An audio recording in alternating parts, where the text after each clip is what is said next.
Francis नगानो finally अपना MMA comeback मार रहे हैं 2 बॉक्सिंग फाइट के बाद। फाइनली आखिर ये दिन आ ही गया। इस वीडियो में जो फाइट है मैं उसको ब्रेक डाउन करूंगा, उनके ओपोनेंट कौन है, क्यों है, उनके बारे में ज़रा आपको बताऊंगा। टुवर्ड्स द एंड मैं अपना प्रेडिक्शन भी दूंगा फाइट का, और मैं ये भी बताऊंगा कि ये फाइट कब है, क्यों है, कैसे है, मतलब आप कैसे इसको देख सकते हो। उसके पहले अगर आपको यूएफसी की बातें हिंदी में देखने पसंद है तो चैनल को सब्सक्राइब करो। अब बढ़ते हैं वीडियो में। पहले आते हैं यार फ्रांसिस नगानो पे। देखो यार बहुत ही बकवास साल गया है बेचारे का। देखो उनका जो बॉक्सिंग करियर था वो शुरू बहुत अच्छे से हुआ था, जो उनकी टाइसन फ्यूरी की अगेंस्ट फाइट हुई थी। बहुत सारे फैंस को ये मानना था कि उनकी जो मॉरल विक्ट्री थी वो उनकी थी, इवन दो वो एक्चुअल फाइट हार गए थे, क्योंकि ऐसा टाइसन फ्यूरी के जैसे जो लेजेंड है इन बॉक्सिंग, उनको उन्होंने जाके फ्रॉम एमएमए मतलब उनकी फाइट में जाके उनको नॉकडाउन भी किया था। इवन दो वो फाइट हार गए थे, बहुत ही बड़ी बात थी वो। तो उनका बॉक्सिंग करियर शुरू बहुत अच्छे से हुआ था, लेकिन वो जैसे ही शुरू हुआ था वैसे ही ठप करके गिर गया। एंड एंथनी जोशुआ के अगेंस्ट जब उनकी फाइट हुई थी मार्च इस साल, तो धुल गए थे वो, मतलब वो फैल गए थे। और आज तक ये फ्रांसिस नगानो ऐसे नॉकआउट नहीं हुए हैं, तो कतई क्लीन केओ था वो फ्रांसिस नगानो का। तो वो थोड़ा सा एक अनफॉर्चुनेट रहा था। तो एंड एक तो वो रहा ही, उसके बाद यार बहुत ही एक और एक जो अनफॉर्चुनेट इवेंट उनके जीवन में एक हो गया था कि he also lost his son. उनके जो बेटे थे उनकी डेथ हो गई थी टुवर्ड्स जून। तो बहुत ट्रैजिक इवेंट्स उनके पूरे साल में इस साल हुए हैं। तो ये थोड़ा सा मतलब एक जेन्युइन एक कंसर्न की बात है, बट ठीक है उस पर अभी आते हैं।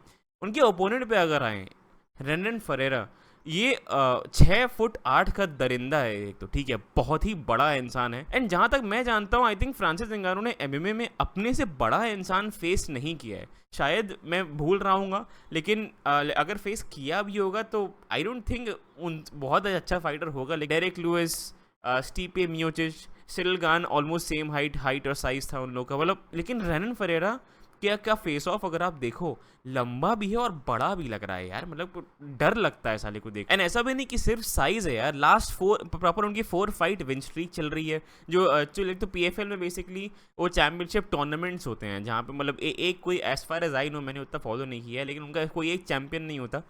उनके एक साल में ऐसे टूर्नामेंट वगैरह होते हैं। तो उसमें वो पूरा टूर्नामेंट जीत के वो चैंपियन हैवीवेट के बने थे लास्ट ईयर। 2023 का जो उनका टूर्नामेंट था, वो proper 4 fight win streak as you might expect heavyweight है। तो चारों फाइट नॉकआउट में एंड हुई थी, उनमें से 2 फाइट 1 मिनट के अंदर ही एंड हो गई थी। लास्ट फाइट तो सिर्फ 24 सेकंड लास्ट करी थी। तो मतलब यार बंदा हलवा नहीं है, बंदा भैया proper last 4 fight win streak, proper chaos knockout streak पे है इंसान। तो और वो एक्टिव भी रहे हैं 2023 से, और अभी तक लेकर वो 4 फाइट ऑलरेडी कर चुके हैं। तो एक्टिव रहे हैं, एमएमए में ट्रेन कर रहे हैं, लगातार वो फाइट कर रहे हैं, एंड प्रॉपर उनका मोमेंटम चल रहा है इस समय, नॉकआउट स्प्री चल रही है एकदम। और जब फ्रांसिस नगानो की बात करें यार, एक चीज़ जो मुझे कंसर्न करती है, एक चीज़ ही नहीं काफ़ी चीज़ें हैं। एक तो यार फर्स्ट ऑफ 38 साल का इंसान है, ठीक है।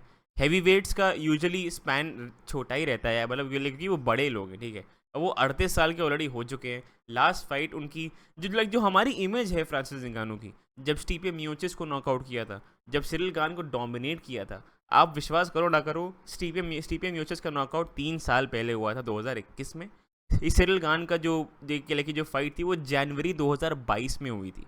उस टाइम से बहुत टाइम हो चुका है। तो एक फाइट एक तो यही है कि एमएमए में उन्होंने कम्पीट ही नहीं किया है, मतलब ऑलमोस्ट 3 साल होने को आ रहे हैं। तो वो एक चीज़ कंसर्निंग है। ऊपर से 38 साल के हैं। फिर सिरिल गान के अगेंस्ट जो उनकी फाइट हुई थी उसमें नी वगैरह अपना वो सब पहन के आए थे, क्योंकि उनके नीज इंजर्ड थे या सर्जरी से निकले थे, पूरे हील्ड नहीं थे, फ्रेश नहीं थे मतलब उनके जो नीज थे। तो उनका भी एक इशू था। अब उसको आप एज से कंपाइल करो, फिर अब ये भी फैक्टर कंपाइल करो कि ये पूरा साल उनका कैसा गया है। सिर्फ और सिर्फ 4 महीने पहले उन्होंने बेटा होया है यार अपना, which is a huge loss for any father. तो वो भी हुआ है, एंड देन इसी साल वो ब्रूटली नॉकआउट भी हुए हैं अपने जीवन में पहली बार मार्च में। तो बहुत सारे फैक्टर्स इस फाइट में मुझे ऐसा लग रहा है फ्रांसिस नगानो के अगेंस्ट प्ले कर रहे हैं इन माय ओपिनियन। ठीक है वो ओल्ड हो रहे हैं, 38 साल के हैं, ठीक है, जो भी हो, उनको थोड़ा टाइम और वेट करना चाहिए था। इमोशनली और फिजिकली रिकवर करके ये फाइट लेनी चाहिए थी। आई थिंक वो बहुत सून कम बैक कर रहे हैं। एंड वेरी ऑनेस्टली जो मोमेंटम रेनन फरेरा का अभी चल रहा है, एंड जो साइज एडवांटेज भी उनका फ्रांसिस नगानो के ऊपर है, आई डोंट थिंक वो ये फाइट फ्रांसिस नगानो के लिए अच्छा एंड होने वाली है। आई होप ऐसा ना हो। मैं बहुत बड़ा फ़ैन हूँ नगानो का, मुझे बहुत अच्छे लगते हैं नगानो, लेकिन आई बहुत बहुत रिस्की फाइट अभी ये है। एंड इन माय ओपिनियन, अगर मेरी बात अगर आप सुनो, तो मुझे जेन्युइनली लग रहा है रेनन फरेरा फ्रांसिस नगानो को दूसरे या तीसरे राउंड में, मैक्सिमम दूसरे राउंड में नॉकआउट करने वाले हैं। ये पूरे डिस्टेंस तो जाने ही नहीं वाली ये फाइट, उसका कोई मतलब ही नहीं है।